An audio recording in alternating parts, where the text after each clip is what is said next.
사순절 첫 번째 주일부터 시작해서 지난 8주간 오늘 8번째인데요. 베드로후서 읽어나가면서 말씀을 받아왔습니다. 초에 말씀드린 것처럼 이번에 우리 베드로후서를 설교 본문으로 삼은 목적 중에 하나는, 아마 가장 중요한 목적은 함께 읽어나가면서 우리 성도 여러분이 다음에 베드로후서 읽을 때 한 구절 한 구절 깊이 있게 이해하시고 읽게 되는 것입니다. 베드로후서는 말씀드린 것처럼 하나님께서, 우리 주님께서 친히 교회 수장으로 세우신 베드로 사도가 순교하기 바로 직전에 쓴 아주 중요한 편지입니다. 교회가 꼭 들어야 하는 메시지가 이 서신 속에 있다고 저는 믿습니다. 자, 어제 어떤 분과 교제하면서 발견한 건데, 제가 이 베드로후서 시작하면서 가능하면 3장밖에 안 되니까 80여 구절 다 암송하실 수 있으면 좋겠다. 60여 구절이죠. 그랬는데 보니까 우리 성도님들 가운데 실질적으로 전체 성경을 암송하시는 분들이 있는 것 같아서 참 감사합니다. 상은 하나님께서 꼭 주시리라 믿고요. 하나님의 말씀을 묵상하는 사람의 삶 속에는 약속하신 영적인 복이 너무 큽니다. 계속해서 말씀을 사모하시고 암송에 힘쓰실 수 있으면 참 좋겠습니다. 오늘 거의 끝 무렵 말씀인데, 너희가 어떠한 사람이 되어야 마땅하냐라는 말씀의 제목을 가지고 말씀을 받으려고 합니다. 먼저 본문 10절, 11절, 12절 이렇게 보면 굉장히 반복되는 단어가 있어요.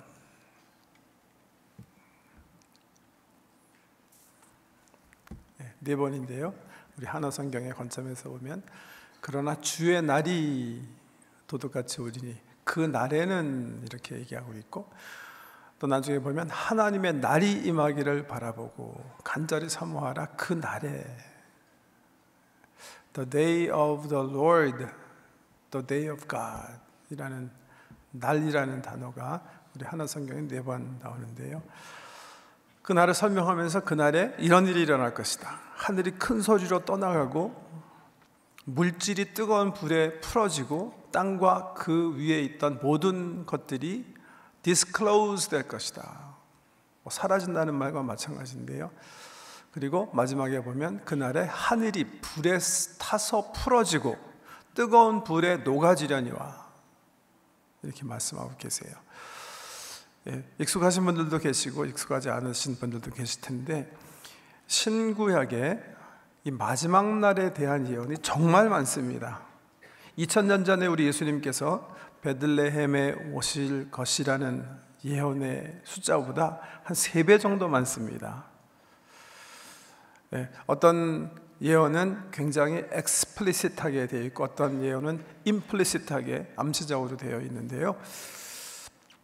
어떤 학자가 성경을 가지고, 제가 쓴 거 아니고요, 성경학자가 쓴 거를 보면 2000년 전 예수님께서 육신의 몸을 입으시고 이 땅에 내려오실 것이라는 사건에 대한 예언의 말씀은 성경의 구약이죠. 주로 456번 기록되어 있거든요. 근데 이 주의 날, 하나님의 날에 대한 예언의 말씀은 1518번이에요. 그러니까 거의 3배가 넘게 재림에 대한 약속이 신구약 성경에 아주 가득합니다. 중요한 날이기 때문에 몇 개만 한번 보겠습니다. 요엘 선지자가 얘기하신 거예요. 내가 이적을 하늘과 땅에 베풀리니 곧 피와 불과 연기 기둥이라. 여호와의 크고 두려운 날이 이르기 전에 해가 어두워지고 달이 핏빛같이 변하려니와. 이거 오순절 다락방에서 성령 임했을 때 베드로 사도가 인용한 말이기도 합니다. 요엘 선지자는 그날을 여호와의 크고 두려운 날이다 이렇게 표현했고요. 또 다른 선지자 볼까요? 스바냐 선지자인데 여호와의 큰 날이 이렇게 표현했어요. 큰 날이 가깝도다, 빠르도다. 여호와의 날의 소리로다. 용사가 거기서 심히 슬피 우는도다. 그날은 분노의 날이요, 환난과 고통의 날이요, 황폐와 패망의 날이요, 캄캄하고 어두운 날이요 구름과 흑암의 날이요 나팔을 불어 경고하며 견고한 성읍들을 치며 높은 망대를 치는 날이로다. 내가 사람들에게 고난을 내려 맹인같이 행하게 하리니 이는 그들이 나 여호와께 범죄하였습니다. 또 그들의 피는 쏟아져서 티끌같이 되며 그들의 살은 분토같이 될지라. 그들의 은과 금이 여호와의 분노의 날에 능히 그들을 건지지 못할 것이며 이 온 땅이 여호와의 질투의 불에 삼켜지리니 이는 여호와가 이 땅 모든 주민을 멸절하되 놀랍게 멸절할 것입니다. 스바냐 선지자는 여호와의 큰 날, 여호와의 분노의 날이다 이렇게 표현했고요. 말라기 선지자는 그가 임하시는 날을 누가 능히 당하며 그가 나타나는 때에 누가 능히 서리요. 그는 금을 연단하는 자의 불과 표백하는 자의 잿물과 같을 것이라.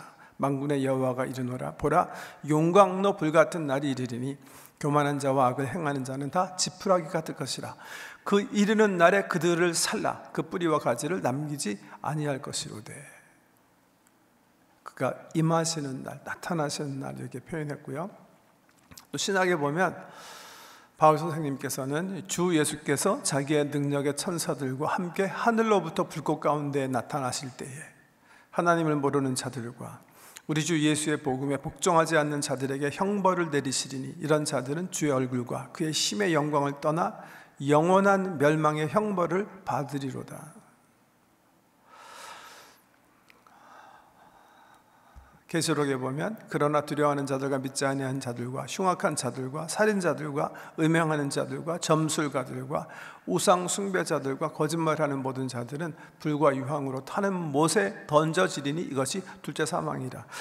주의 날, 권능의 날, 그의 분노의 날에 일어날 일이 굉장히 이렇게 부정적으로 기록되어 있죠.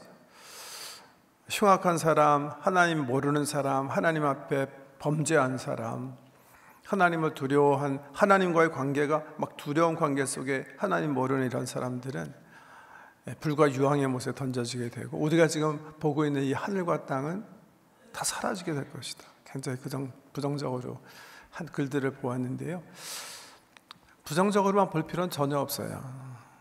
왜? 이 날은 우리 믿는 사람들에게는 정말 영광의 날이기 때문에 그런 거예요. 그래서 베드로는 이렇게 얘기해요. 우리는 그러나 그의 약속대로 의가 있는 곳인 새하늘과 새 땅을 바라보는도다. We wait for new heavens and earth where righteousness is at home. 이렇게 돼요. In accordance with his promise. 그의 약속에 따라서 우리는 의가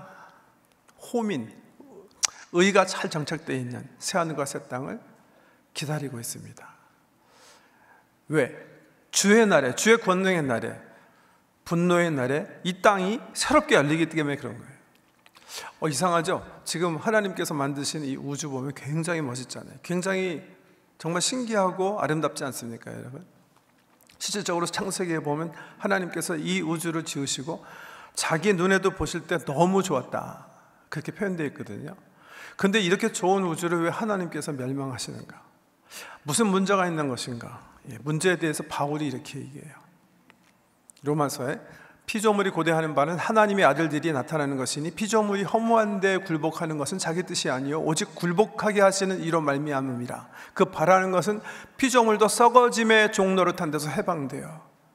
지금 우리가 보기엔 멀쩡하게 이 우주가 보일지 모르지만 이 우주는 지금요 우리를 향해서 쓴 열매를 제공하고 있어요. 어떨 때 사건 사고를 통해서 우리를 죽이기도 하고 홍수가 날 수도 있고 지진이 날 수도 있고 화산이 폭발할 수도 있고 여러 가지 이 우주들이 우리 사람의 죄로 인해서 같이 원하지 않는 것에 굴복하고 있는 그런 상황이라는 거예요.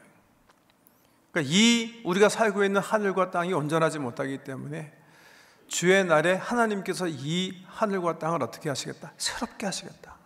그래서 새 하늘과 새 땅을 약속하세요. 실질적으로 전개될 이 하늘과 새 땅이 어떻게 생겼을까? 저는 그렇게 생각해요. 지금 우리가 살고 있는 거랑 그냥 많이 다르지 않을 거예요. 원래 하나님께서 만드신 우주는 굉장한 우주예요. 하나님의 권능과 그의 아름다운 예술성을 멋있게 드러내고 있는 거예요. 다만 지금 이 우주가 허망한 데 굴복하는 상황이 된 거예요. 우리의 죄로 인해서. 그런데 이게 새롭게 되는 게 새하늘과 새 땅이에요.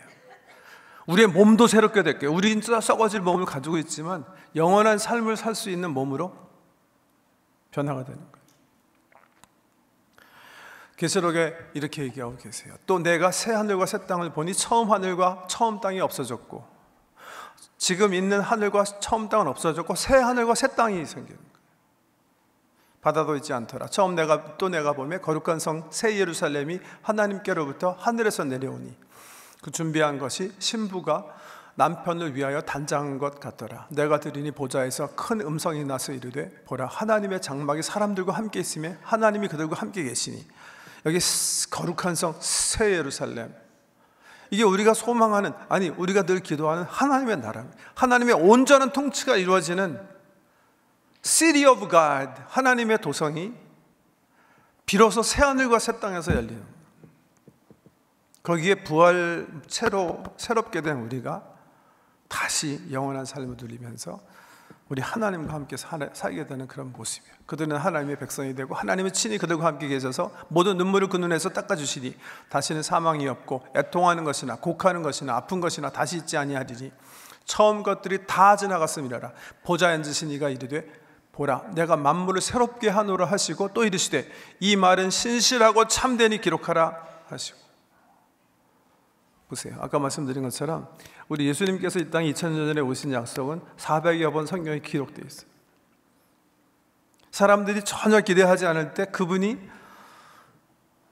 마리아의 품에서 조그만 아이로 마구간에서 탄생하시는 거예요. 근데 말씀드린 것처럼 이 마지막 우리 주님께서 영광 중에 재림하셔서 이 땅을 심판하시고 영원한 새나라를 열으시는 이 예언의 말씀은 1500번이 넘게 성경에 기록되어 있는 거예요. 2000년 전에 약속의 말씀처럼 우리 주님께서 이 땅에 오셨다면 세 배나 많게 선지자를 통해서 또 우리 주님의 입을 통해서 말씀하신 그 약속대로 주께서 주의 정하신 때에 다시 오실 줄 믿으시기 바랍니다. 이게 성경에서 일관되게 1600년 동안 성경 기자들이 성령의 인도하심에 따라 선포한 약속이에요. 주의 약속, 재림의 약속입니다. 이 말세 in the last day를 지금 우리가 살고 있는 거예요. 주님의 초림부터 시작해서 주님의 재림까지, 이건 말세라고 그러는데요. in the last day, 성경에 in the last day 이렇게 기록되어 있는데 이 시간을 우리가 지금 살고 있는 거예요. 그러니까 주님 언제 오실지 모르는 거예요. 여기 성경 말씀처럼 도적이 밤에 들어오는 것처럼 아무 우리가 기대하지 않을 때 주님 오시는 거예요. 이게 오늘 밤일 수 있고 내일일 수 있고 한 달 후, 두 달 후일 수 있어요. 그 시간은 하나님만 아셔요. 그 긴박한 시간을 지금 우리가 살고 있어요. 그걸 지금 베드로가 리마인드 시키는 거예요. What will be happening? 주님 오실 때 어떤 일이 일어날 건지, 한편에서 일어난 일, 또 영광의 나라에서 일어난 일을 오늘 말씀을 통해서 소개해 주고 있는 거예요. 그러면서 이사야서에 있는 얘기인데요, 잘 아시는 얘기니까 넘어갈게요. 새하늘과 새 땅에서 일어날 일들, 또 계시록에 있는 말씀도 넘어가고요.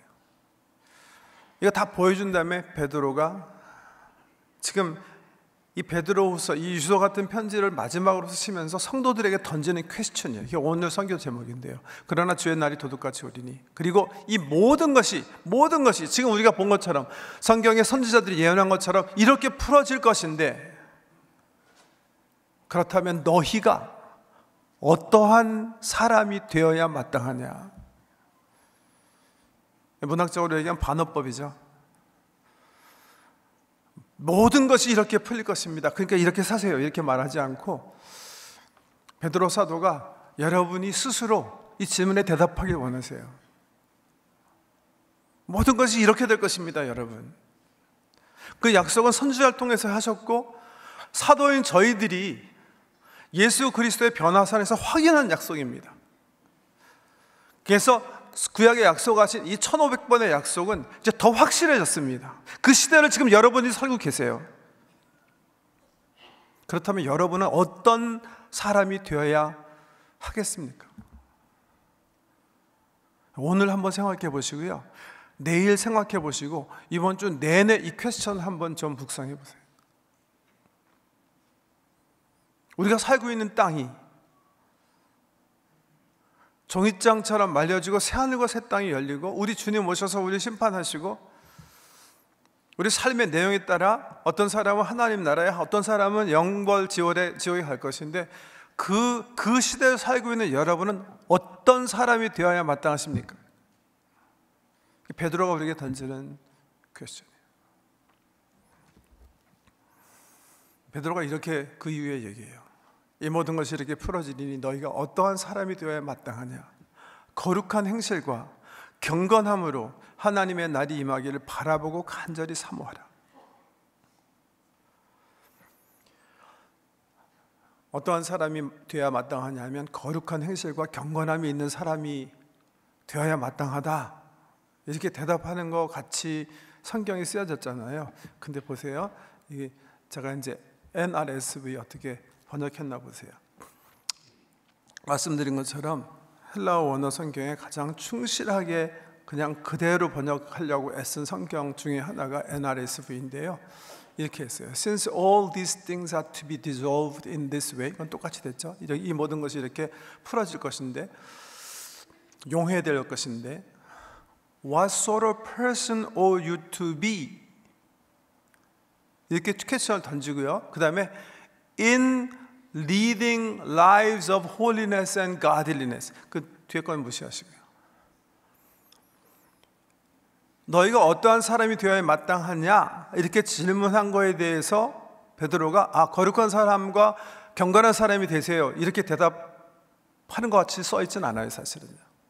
언어에 보면 어떻게 써 있어요? What sort of person ought you to be in leading lives of holiness and godliness. 제가요 그냥 직역해 봤어요. 여러분, 모든 것이 이렇게 풀릴 것입니다. 만약 그렇다면 거룩한 행실과 경건한 삶을 영위하는 가운데 여러분은 어떠한 사람이 되어야 마땅합니까? 이거예요. 이게 무슨 말이냐 하면, 거룩한 행실과 경건한 삶은 굉장히 기초예요. 그냥 당연한 거예요. 지금 마지막 날을 앞두고 그 임박한 미래를 사는 성도들이 당연하게 삶에 기본적으로 나타나야 되는 게 있다는 게, 그게 뭐냐 하면 거룩한 행실과 경건한 삶이에요. 이런 삶을 당연하게 깔고 살면서 당신은 어떤 사람이 되어야 마땅하겠다고 생각하느냐, 이거예요. 그러니까 이 프레이즈를 가슴속에 품으세요. 거룩한 행실과 경건한 삶을 영위하는 가운데 내가 어떤 사람이 되는 것이 이 마지막 순간을 준비하는 그런 사람으로 살게 되는 것인가? 그거에 대해서 베드로는 자세하게 설명하지 않아요. 각자가 생각해 보시기 원하시는 거예요.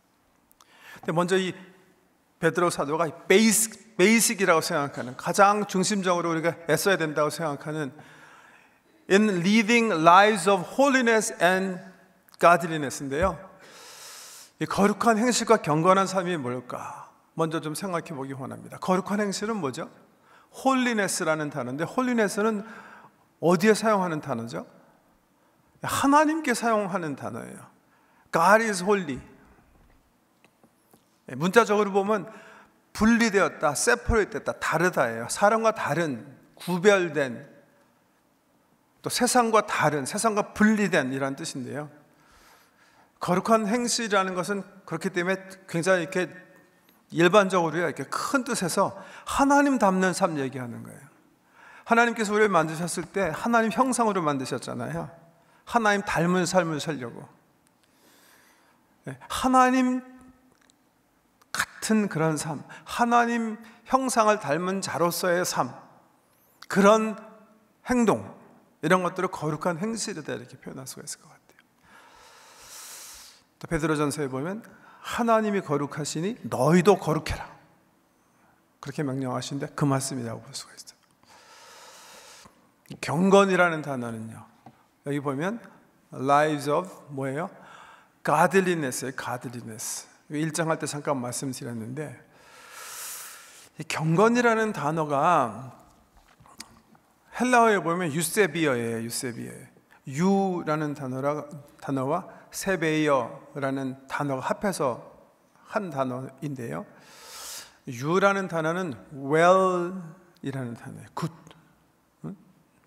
잘, 좋은 이런 뜻이고, 유세비어는 섬긴다라는 뜻이에요. 잘 섬긴다, serve well, 이게 이 원어 뜻이에요. 그런데 경건이라는 단어를 이제 우리 가들리, 그러니까 유세비어를 경건이라고 이렇게 번역했는데, 경건이라는 단어를 사전에서 이렇게 찾아보잖아요. 그러면 serve well 이렇게는 안 하는 것 같아요. 뭐라고 번역을 주로 하냐면, 공경하고 마음으로 깊이 삼가고 조심하는 거, 이렇게 돼 있어요. 이게 기본적인 경건의 사전적 의미라면 제가 생각하기엔 이건 훌륭한 번역이 될 수 없는 단어다, 그렇게 생각을 해요. 아마 이것 때문에 우리 한국교회는 경건을 좀 잘못 이해했을 수도 있겠다, 그렇게도 판단이 되고요. 예를 들면 제가 어렸을 때 경건해야 돼. 경건은 뭐냐면 기타 치면 안 돼, 교회에서. 드럼 치면 안 돼. 애들 떠들면 안 돼. 여자들은 소대나시라고 그러는 거 뭐라 그러죠? 이거 소매 없는 팔 입고 오면 안 돼. 치마 짧은 거 입어도 안 돼. 무슨 경건 그러면 뭔가 이렇게 뭐 유교적 전통을 계속 유지하고 뭔가 이렇게 하지 말고 조심해야 되는 거, 이걸 경건으로 이해하는 것 같아요. 사실은 원어랑 상관없는 얘기예요. 원어의 뜻은요, 말씀드린 것처럼 served well이에요. serving well, serving well. 첫째는 뭐죠? 하나님 서빙 잘하는 거예요. 하나님. 여기 보면, 우리 그 다음 줄에 보면, 여기 보세요. 흠도 없이 평강, 주 앞에서 그러므로 사랑하는 자들아 너희가 이것을 바라보나니 주 앞에서 점도 없고 흠도 없이 평강 가운데서 나타나시길 힘쓰라. 영어 성경에 보면 while you are waiting, strive to be found by the Lord at peace, 이렇게 되어 있어요. without spot and blemish. 그 마지막 날을 기다리면서 너희가 할 것은 최선을 다해서 노력해야 되는데, 그 노력의 핵심은 뭐냐 하면 하나님과 화목한 관계 속에서 하나님이 널 발견하기를 애쓰라는 거예요. 이게 바로 경건이에요. 경건의 첫 번째예요. 그래서 가장 어리석은 사람은 뭐예요? 2장에 나온 사람이에요. 하나님과 하나님의 약속은 뭐예요? scoffing, 비방하는 자들. 그런 사람도 있습니다. 예를 들면 18세기 불란서의 볼테르 같은 사람이죠. 볼테르 들어보셨죠? 유명한 철학자입니다. 계몽주의 철학자인데, 이 사람은 젊은 시절 이후 사는 내내 최선을 다해서 한 일이 기독교가 전하는 복음이 가짜라는 걸 증명하는 거였어요. 그걸 자기 전업으로 삼은 거예요. 기독교가 1500년 동안 문화와 역사를 이뤘다면 나는 50년 동안에 다 허물 수가 있다. 그러면서 하나님을 공개적으로, 하나님 없어. 왜 없는지 몰라? 내가 지금 하나님 저주하니까 내가 살아있잖아. 이 스코퍼, 성경에서 얘기한 비방하는, 참 그 어리석은 사람이 말년에 병을 얻어가지고 죽는데요, 그 공포가 몰려오는 거예요. 그 의사에게 빌기 시작하는 거예요. 의사 양반, 6개월 더 생명을 연장해주면 내가 있는 재산의 절반을 당신에게 주겠어. 선생, 내가 보니까 6개월이 아니라 당신은 6시간 이상 살지 못할 것 같소. 그리고 생명을 연장할 수 있는 것은 내 손에 있는 것이 아니라 하나님 손에 있어. 그 말 듣고 볼테르가 부서졌다. 절망 가운데, 나는 지옥으로 들어가고 있다. 나는 지옥을 향해서 내려가고 있다. 그래서 마지막 한 말이 뭔지 아세요? 의사 선생, 내가 너무 두려우니 혹시 나와 함께 지옥으로 가줄 수 있어? 제일 어리석은 사람. scornful. 하나님과 평화를 누리기보다는 하나님을 비방하는 어리석은 사람들이죠. 보세요. 경건은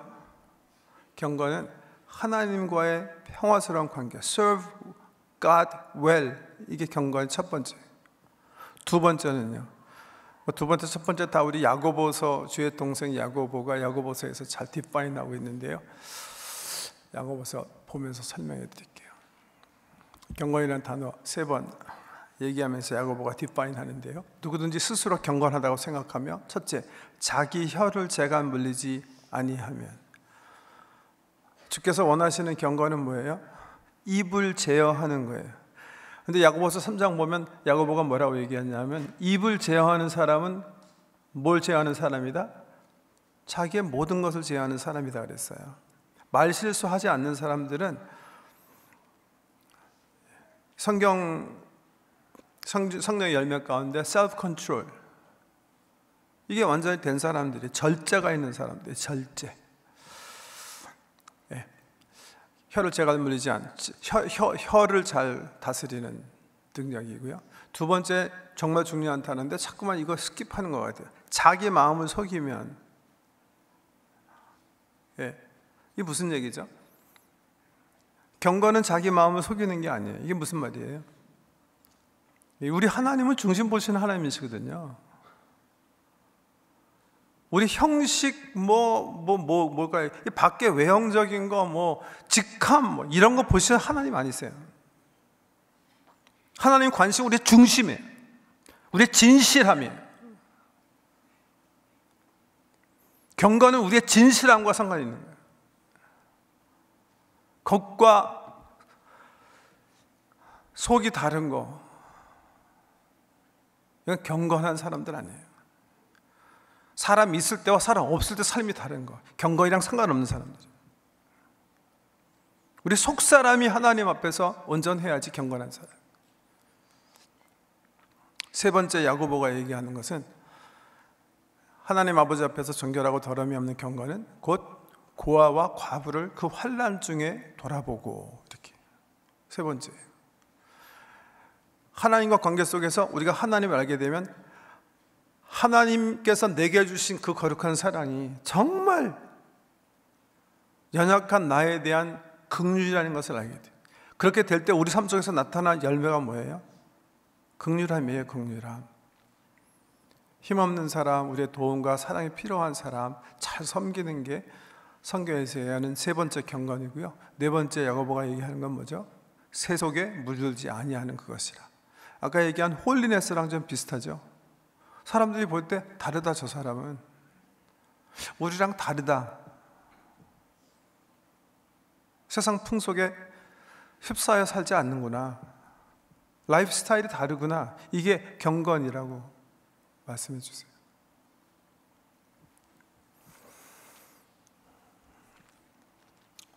(14절에) 보면 베드로가 계속해서 권면하여, 그러므로 사랑하는 자들아, 너희가 이것을 바라보나니 주 앞에서 점도 없고 흠도 없이 평강 가운데서 나타나기를 힘쓰라. 또 우리 주의 오래 참으심이 구원이 될 줄로 여기라. 우리 하나성경의 15장 15절 말씀이 이렇게 뒤로 이렇게 붙어 있는데요, 오늘 15장까지 본문 말씀을 삼았는데, 역시 이제 NRSV 보세요. 이렇게 해놨어요. Therefore, beloved, while you are waiting for these things, strive to be found by him at peace, without spot and blemish. 마지막 보세요. And regard the patience of our Lord as salvation. 여기 한 문장으로 이렇게 돼 있다고 지적하고 있는데요. strive 해라, 그 다음에 regard 해라, 이 두 동사로 되어 있어요. strive and regard. 뒤에 거부터 좀 보세요. 또 우리 주의 오래 참으심이 구원이 될 줄로 여기라. Regard the patience of our Lord as salvation. 이게 무슨 의미죠? 간단하게 얘기하면 이미 설명한 거예요. 9절에서 베드로가 주의 약속은 어떤 이들이 더디다고 생각하는 것 같이 더딘 것이 아니라 오직 주께서는 너희를 대하여 오래 참으사 아무도 멸망하지 아니하고 다 회개하기에 이르기를 원하시느니라. 하나님을 비방하는 사람들이 봐라, 옛날부터 계속 세상이 이렇게 오는 게 아니냐, 끝까지 갈 거다. 지금 죽은 사람 그대로 있지 않느냐, 우리 조상들 죽은 그대로 있지 않느냐. 그렇게 생각하는 자들에게 베드로가 얘기하는, 우리 약속은, 주의 약속은 어떤 일이 더디하고 생각하는 것 같이 더딘 것이 아니라 오직 주께서는 너희를 대하여 오래 참으사 아무도 멸망하지 아니하고 다 회개하기에 이르기를 원하시느니라. 또 우리 주의 오래 참으심이 구원이 될 줄로 여기라. 여러분, 설명을 돕기 위해서 탈무드에 나온 얘기 하나 해드릴게요. 얘기가 아니라 엑시움이에요. 이제 뭐라 그러죠? 격언 같은 거. 탈무드에 두 번 비슷한 이런 글이 있어요. 오늘 세상에 지금 지구상에 있는 모든 사람들이 회개하면 오늘 저녁에 주님은 오신다. 탈무드에 있는 말씀. 또 비슷한 말로 이렇게 얘기해요. 지금 1시간 안에 모든 사람들이 하나님의 법을 온전히 지키면 그 1시간 후에 주님이 오신다. 이 사람의 프로버브가 얘기하는 바가 뭔지 이해하세요? 주님이 지금 재림을 지연하는 이유는 저와 여러분이 진실하게 회개하고 주님 오셨을 때 at peace, 평강 가운데 만나게 하시기 위하신 인내하심인 거라는 거예요. 지금이라도 모든 사람이 정신 차리고 하나님을 사랑하고 하나님과 올바른 관계를 하면 즉시 주님 오셔요. 그래서 regard the patience of the Lord as salvation. 무슨 말씀이냐 하면 지금 회개할 수 있을 때 하나님께서 참고 기다리고 계시는 이 기간을 놓치지 말고 너희의 구원의 기회로 삼아라, 이런 뜻이에요. 그러기 위해서 마지막 권면 위에 거 보세요. 그러므로 사랑하는 자들아 너희가 이것을 바라보나니 주 앞에서 점도 없고 흠도 없이 평강 가운데서 나타나기를 힘쓰라. 점도 없고 흠도 없이. 점과 흠은 뭐죠? 이 제사법에 나오는 얘기들이죠. 하나님께 예물 가져올 때 뭐가 없어야 되죠? 점과 흠이 없어야 돼요. 온전한 것들로만 드리게 돼 있어요. 점과 흠이 없이 평강 가운데서 나타나게 힘쓰라. 이게 뭐예요? 주님 앞에 나타나는데 불합격, 이거 받으면 안 된다는 거예요. 합당한 삶을 살아가는 거예요. 평강 가운데서 나타나기를 힘들어. Strive to be found by the Lord at peace예요. 하나님과 화목한 관계 속에서 만나라. 그리고 그분이 받으실 수 있게 점과 흠이 없는 삶을 살아라. 이렇게 성경이 우리에게 말씀해 주고 계세요. 어떤 집사님이 병원에 갔는데 아파가지고 몸이 안 좋아가지고 갔는데 청천벽력 같은 말을 들어요. 간암인데 2개월밖에 살지 못하겠습니다. 어떻게 하시렵니까? 치료는 해드릴 수가 있는데 장담할 수는 없는 그런 상황입니다. 집사님이 너무 절망하시는 거예요. 그래서 고민하다가 치료를 안 받기로 했어요. 어차피 받아도 회복이 되지 않는다는 소식을 듣고 그냥 2달 남은 기간만이라도 최선을 다해서 살다가 내가 주님 만나야 되겠다, 이 결심을 하고 그래서 합의해서 치료하지 않기로 하고, 남은 2달 기간 동안 어떻게 됐든 주님 만날 거 준비해야 되니까 마음을 먹고 주님 앞에 나가서 기도하기 시작한 거예요. 하나님, 제가 2달 후면 주님 만나야 되는데 어떻게 이 2달을 사용해야 하나요? 기도 가운데 먼저 깨닫게 되는 것은, 주님께 생각나게 하신 것은 자기 과거의 삶 가운데 여러 가지 아직도 하나님과의 관계에서 정리가 안 된 죄 문제예요. 그래서 통회하는 마음으로 주님께 나가서 다시 한번 자기가 하나님의 마음 섭섭하게 했던 일들을 고백하기 시작했어요. 그리고 주님의 말씀을 기다리는데 특별히 이 관계의 부분에서, 이 사람 작가인데요, 자기가 이렇게 상처 준 사람, 그래서 원수된 사람, 또 자기가 상처 받았기 때문에, 공격받았기 때문에 그냥 앙심을 품고 그냥 관계 투자라고 살았던 사람, 이런 사람들이 자꾸만 마음속에 생각이 나죠. 생각나는 대로 주님께 말씀드리고, 실생활에서 2달 남는 동안 열심히 원수된 사람, 또 자기가 막 못 살게 군 사람, 또 못 살게 굶을 당한 사람들과 화해를 하겠습니다. 그러고 나서 제가 생각해 보니까 별로 이렇게 남에게 유익한 삶을 살지 못한 것 같아요. 그래가지고 재산을 정리하기 시작했어요. 어차피 정리해야 되니까. 그래서 아이들에게 적당량을 이렇게 띄어서 유산으로 배분하고, 나머지 돈을 가지고 2달 남은 그 기간 동안은 최선으로 이것을 사용해야 되겠다 생각을 하고, 목사님 도움을 받아서 복음 사업과 이제 구제하는 일에 자기의 모든 남은 재산들을 잘 이렇게 분배한 거예요. 그 일 하다 보니까 2달 다 가버린 거예요. 그래서 죽어야 되는데 이게 또 안 죽어지는 거예요. 왜 그러지? 그래가지고 기다리고 있다가 다시 이제 병원을 방문했는데요. 의사 말이 오진이든지 기적이 일어났든지 둘 중에 하나라는 거예요. 틀림없이 당신이 암이 있었는데 암이 없었다. 자기가 정말 실수해서 잘못 뭔가 판단했든지, 기적이 일어나서 당신이 치유가 됐든지. 그래서 기쁨으로 이제 목사님께 가서 말씀드렸더니, 목사님도 하시는 말씀이 걱정이 되셔가지고, 그거 어떡하죠? 많이 후회가 되시죠? 돈 다 없어졌으니까. 근데 그 집사님이 그러시더래요. 목사님, 후회라니요. 제가 60여 년 삶을 살았는데 그 2달이 제 삶에 있어서 가장 기쁘고 가장 의미 있고 가장 행복한 시간들이었습니다. 하나님께서 얼마나 더 살게 하실지 모르지만 저는 지난 2달 산 것처럼 그렇게 살다가 주님 만나기 원합니다.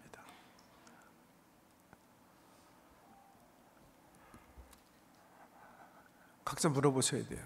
이 모든 것이 이렇게 풀어지리니 너희가 어떠한 사람이 되어야 마땅하냐. 생각해 보세요. 세상은 그렇게 끝나게 돼 있어요.